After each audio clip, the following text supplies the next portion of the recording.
Io e mio figlio alle 8:30 siamo usciti a cena, mia moglie era fuori e quando è rientrata alle 10:10, purtroppo ha trovato tutto in disordine, tutto spostato, il note era tutto a soqquadro cioè è la quarta volta in 1 settimana, 2 settimane.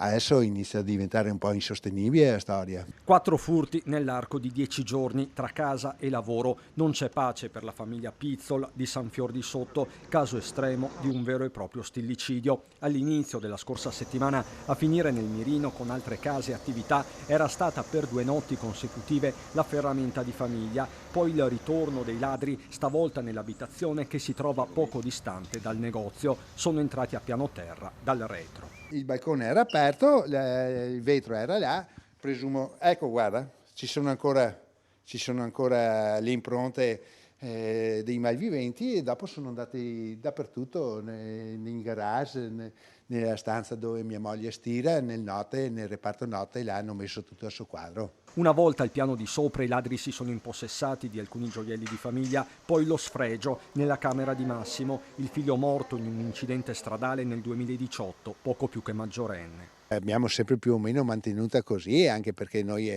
in notte ce l'abbiamo grande, e avevamo una camera ciascuno, però la camera di Massimo non si toccava mai, insomma via. Per una famiglia che è successo un dramma così si aggrappa anche alle piccole cose. Sprezzanti, i delinquenti hanno fatto di più, visitando anche l'abitazione adiacente dei genitori di Pizzol. Le tracce del passaggio sono ancora ben visibili sui muri esterni.